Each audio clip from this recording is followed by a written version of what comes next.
कि भगवान ने वामन रूप धारण किया, छोटा सा स्वरूप लेकर के बलि महाराज के यज्ञ मंडप में पहुंचे और यज्ञ मंडप में पहुंचे। जाकर के बलि से कहा कि बलि महाराज तो बड़े प्रसन्न हुए देख करके कि मुझे तो ऐसा लगता है मेरे यहाँ साक्षात नारायण भगवान आए हैं।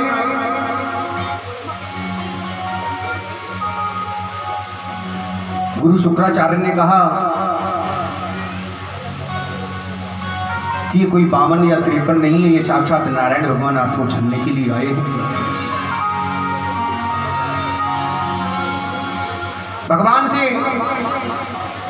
बामन भगवान से बलि कहने लगा कि आप मेरे यहाँ आए, बहुत मैं आपका स्वागत करता हूँ, आपका बहुत बहुत स्वागत है। आप बताइए आपको क्या चाहिए। तो वामन भगवान कहते हैं मुझे कुछ नहीं चाहिए, मैं कभी किसी से कुछ नहीं मांगता, क्योंकि कि मांगत मांगत मान घटे और प्रीत घटे नित के घर जाए ते, ओछे की संगत बुद्धि घटे और क्रोध घटे मन की समझाए थे। मैं कभी किसी से कुछ नहीं मांगता, क्योंकि बिन मांगे मोती मिले और मांगे मिले न भी। आप मांगोगे तो आपको वो मिलेगा जो आपने मांगा है, लेकिन आपने किसी से कुछ नहीं मांगा तो प्रभु आपको वो दे देंगे जो आपने कभी सोचा भी नहीं होगा। तो वामन भगवान कहते हैं मैं कभी किसी से कुछ नहीं मांगता, मुझे कुछ नहीं चाहिए, मैं तो एक छोटा सा हूं, मुझे तो बस एक छतरी ये छाता है मेरे पास में, कमंडल है बस। लेकिन बलि महाराज कहने लगे कि महाराज मेरे यहाँ जो आ गया उसे कुछ ना कुछ दान तो लेना पड़ता है, आपको अवश्य लेना है। तो बलि महाराज कहने लगे हम आपकी शादी करा दें, आपकी शादी नहीं हुई तो हम आपकी शादी करा दें। तो वामन भगवान कहते हैं चलो आप शादी करा दो पहले। लेकिन वामन भगवान कहते हैं शादी कराओगे तो 2-4 बच्चे भी होंगे। तो बलि महाराज ने कहा हाँ 2-4 के जितने भी होंगे वो आपकी इच्छा है। फिर उसके बाद उनके पढ़ने लिखने की व्यवस्था, तो बलि महाराज कहते हैं अपना विद्यालय है उसमें पढ़ लेंगे, कोई बात नहीं। तो वामन भगवान कहते हैं जब 2-4 बच्चे होंगे तो उनमें से एक आध मरेगा भी तो सही। तो बलि कहता है मर भी सकता है। तो वामन भगवान कहते हैं जब मेरा बच्चा मरेगा तो जो रोने की जो व्यवस्था होती है, जब रोया जाता है तो उसकी क्या व्यवस्था करोगे। तो बलि महाराज कहते हैं महाराज जब बेटा आपका मरेगा तो रोना भी आपको ही पड़ेगा, रोने वाले किराए पे थोड़े रुकाए जाएंगे।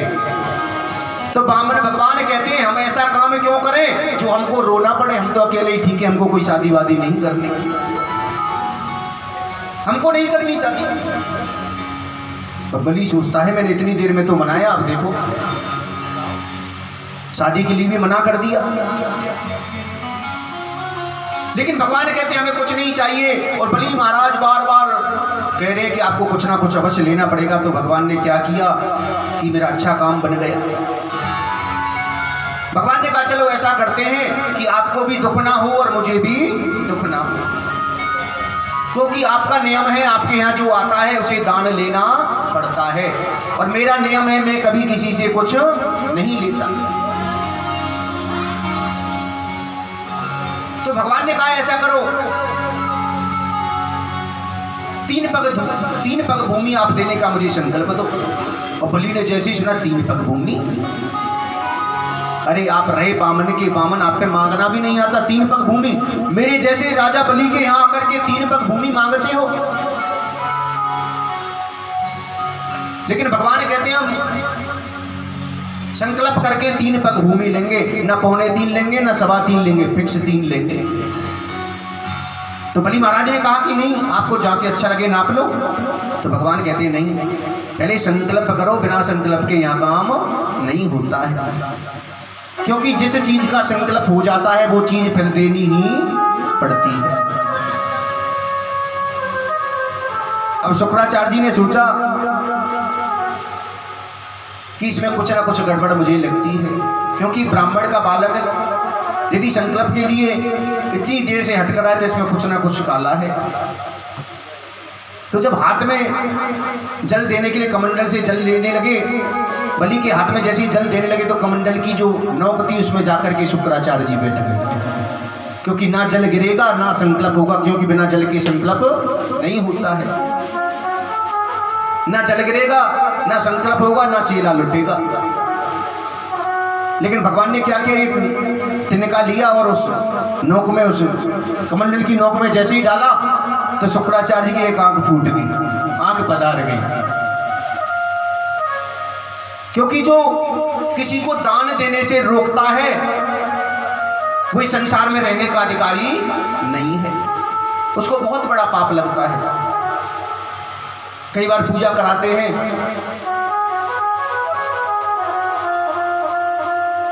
तो यजमान जब 500 रुपए हाथ में संकल्प में रखता है तो उसकी जो घरवाली होती है वो हाथ को खींचती नहीं, 10 रखना। तो जो दान देने से जो रोकता है वो पाप का अधिकारी होता है, और उसकी तो एक आंख फूट जानी ही चाहिए। शुक्राचार्य जी की एक आंख पधार गई। बलि महाराज ने संकल्प किया, 3 पग भूमि दान देने का संकल्प।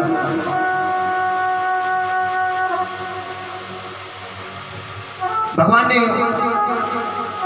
संकल्प संपूर्ण कराया और उसके बाद में भगवान ने कहा कि आप हमें प्रणाम तो करो। बलि महाराज जैसे ही प्रणाम करने लगे भगवान ने विराट रूप धारण कर लिया। बोले विराट भगवान की।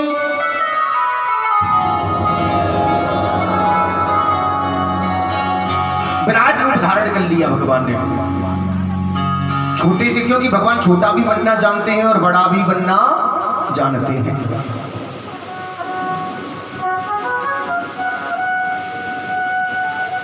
भगवान ने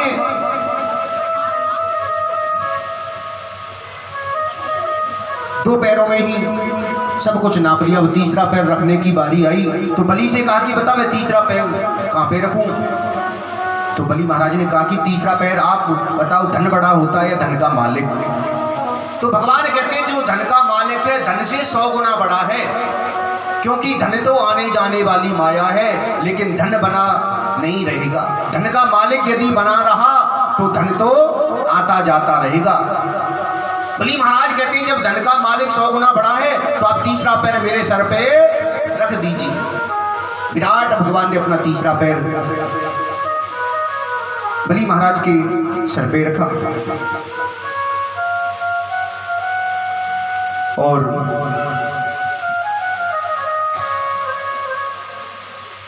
हाथ जोड़कर के सभी कहने लगे कि प्रभु आपने बहुत अच्छा किया, इनसे त्रिलोकी को छुड़ा लिया, आपने बहुत अच्छा कार्य किया। प्रहलाद जी आए, प्रहलाद जी ने भी यही कहा कि आपने बहुत अच्छा यह कार्य किया। लेकिन भगवान ने शुतल लोक का राज्य राजा बलि को दे दिया अपनी तरफ से, और बलि से कहा कि तेरे मन की कोई इच्छा हो तो तू भी वर मांग सकता है, तुझे जो मांगना हो बता। तो बलि महाराज कहते हैं कि महाराज मुझे कुछ नहीं चाहिए प्रभु, मुझे कुछ नहीं चाहिए, मुझे केवल इतना चाहिए कि जब मैं अपने महल से बाहर निकलूं और अंदर जाऊं तो बस दरवाजे पे आपका दर्शन कर लिया करूं। भगवान कहते हैं कि मैं आपका द्वारपाल बन जाऊं, आपका तो ये मतलब हुआ। तो बलि महाराज कहते हैं नहीं नहीं मैंने कब कहा। तो भगवान ने कहा कि आप कब अंदर जाओगे कब बाहर निकलोगे मुझे क्या पता। तो भगवान ने तथास्तु कहा कि आपको मेरे दर्शन प्राप्त होंगे, तुम नित्य मेरा दर्शन करोगे। लक्ष्मी जी आई, नारायण स्वरूप श्री भगवान चले गए वैकुंठ में। वामन रूप में भगवान आज भी राजा बलि के घर पे विराजमान है। राजा सत्यव्रत की एक आकांक्षा पूर्ण करने के लिए भगवान ने मत्स्य रूप धारण किया। आइए भगवान श्री राघवेंद्र के पवित्र वंश के अवतार में, जिस वंश में भगवान श्री राम ने जन्म लिया वो है सूर्य वंश। ब्रह्मा के पुत्र, नारायण के पुत्र हैं ब्रह्मा, ब्रह्मा के पुत्र हैं मरीचि, और मरीचि के हैं कश्यप, कश्यप के ही पुत्र हैं सूर्य। सूर्य कहते हैं विवस्वान, विवस्वान का वास्तविक जो अर्थ है वो है सूर्य। और विवस्वान के जो पुत्र हुए उसे हम वैवस्वत मनु कहते हैं। वैवस्वत मनु महाराज के पुत्र हुए प्रद्युम्न, जो शिवजी के आश्रम में गलती से गए और जाने की वजह से उनको स्त्री बनना पड़ा। अंत में उन्होंने अपने देह को त्याग दिया। वैवस्वत मनु को बड़ी चिंता हुई। उनके 10 पुत्र थे, उनमें उनके एक पुत्र का नाम है शर्याती। वैवस्वत नाम के शर्याती नाम के जो पुत्र हैं, वैवस्वत उनके जो पुत्र हैं शर्याती, उनके एक सुंदरी कन्या ने जन्म लिया, उसका नाम है सुकन्या। राजा एक बार अपनी सेना को लेकर के वन में गए तो वहां पर एक ऋषि थे, च्यवन नाम के ऋषि तपस्या कर रहे थे। सारे शरीर पर दीमक लगी हुई थी, खाली नेत्रों के आंखों के जो गड्ढे थे छोटे छोटे दिखाई दे रहे थे। उस कन्या ने एक तिनका लिया और ऋषि की आंखों में चुबो दिया। ऋषि अंधे हो गए, क्रोधित हो गए और सारी सेना भयभीत हो गई। ऋषि को प्रणाम क्षमा याचना करी। अब च्यवन ऋषि तो अंधे हो गए। राजा को इच्छा न होते हुए अपनी कन्या का विवाह सुकन्या का पाणी ग्रहण च्यवन ऋषि के साथ में करना पड़ा। और सुकन्या ने अपने पति की बहुत सेवा करी। अश्विनी कुमारों ने च्यवन ऋषि की रोशनी को, आंखों की रोशनी को ठीक किया, रोशनी प्रदान करी। और सूर्यवंश के एक और राजा हुए अम्बरीश महाभाग। अम्बरीश जी पृथ्वी के सम्राट हैं और अम्बरीश के मन में जरा भी अभिमान नहीं है। साल भर में आने वाली प्रत्येक एकादशी का व्रत करते हैं। महाराज अम्बरीश एक दिन एकादशी का व्रत करके दूसरे दिन संत को भोजन करा करके जब अपने व्रत को खोलते थे, यह नियम था। एक दिन अम्बरीश जी का एकादशी व्रत था तो वहां पर दुर्वासा ऋषि पधारे। दुर्वासा ऋषि से कहा कि आइए प्रभु, आपने बहुत अच्छी कृपा करी, आइए, मेरा नियम है मैं संत को भोजन कराता हूँ, उसके बाद मैं एकादशी का व्रत खोलता हूँ द्वादशी वाले दिन।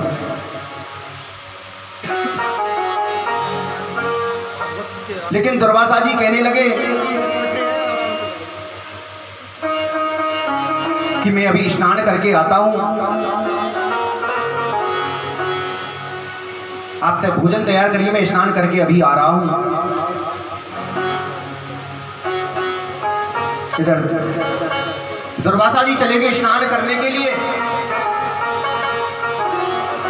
इधर कभी कभी क्या होता है, एकादशी तिथि जब समाप्त होती है और द्वादशी वाले दिन भी थोड़ी सी समय के लिए द्वादशी होती है, फिर त्रयोदशी लग जाती है। और जो एकादशी में व्रत करते हैं, एकादशी का जो व्रत करते हैं, उनको द्वादशी में पारण कर लेना चाहिए, द्वादशी में व्रत को खोल लेना चाहिए। तो अम्बरीश महाराज ने देखा कि त्रयोदशी लगने वाली है और दुर्वासा ऋषि तो अभी स्नान करके नहीं आए, तो क्या किया, हाथ में जल लिया, जल को ग्रहण करने लगे। तो उसी समय दुर्वासा ऋषि आ गए और आकर के देखा तो क्रोधित हो गए। अरे अम्बरीश, तू ये क्या करता है, बिना साधु को भोजन कराए तू जल ग्रहण करता है। क्रोधित हो गए, एक जटा उखाड़ी पृथ्वी पे जैसे ही पटकी, एक कृत्या नाम की राक्षसी पैदा हुई।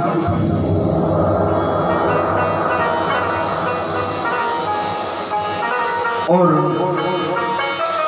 अम्बरीश को मारने के लिए दौड़ी, लेकिन उसी समय वहां पर भगवान का सुदर्शन चक्र आया, कृत्या नाम की राक्षसी को जला करके भस्म कर दिया। अब जो सुदर्शन चक्र था दुर्वासा जी के पीछे पीछे दौड़ने लगा। आगे आगे दुर्वासा जी और पीछे पीछे भगवान का सुदर्शन चक्र। दुर्वासा जी दौड़े दौड़े ब्रह्मा जी के पास में पहुंच गए। ब्रह्मा जी, मेरी रक्षा करो, मुझे बचाओ। ये सुदर्शन चक्र मुझे जला करके भस्म कर देगा। ब्रह्मा जी ने कहा कि मैं नारायण के अपराधी को मैं नहीं बचा सकता। दौड़ लगा दी भगवान शंकर के पास में। शंकर जी के पास जैसे गई तो शंकर जी ने भी मना कर दिया। शंकर जी ने कहा कि नारायण भगवान के भक्त का तूने अपराध किया है, जा नारायण की शरण में जा। लेकिन दुर्वासा जी जैसे ही दौड़ करके भगवान नारायण की शरण में पहुंचे तो भगवान नारायण ने भी मना कर दिया। क्या कहा? तूने मेरे भक्त का अपराध किया है, मैं तुझे क्षमा नहीं कर सकता, क्योंकि मैं तो भक्तन को दास हूं। भगवान कहते हैं मैं तो भक्त के बस में हूं, भक्त मेरे बस में नहीं है। भगवान कहते हैं मैं तो भक्तों के बस में हूं और भक्त मुझे भूख लगाते हैं तो मैं खा लेता हूं। मैं भक्तों के बस में हूं और भगवान भक्त के बस में है।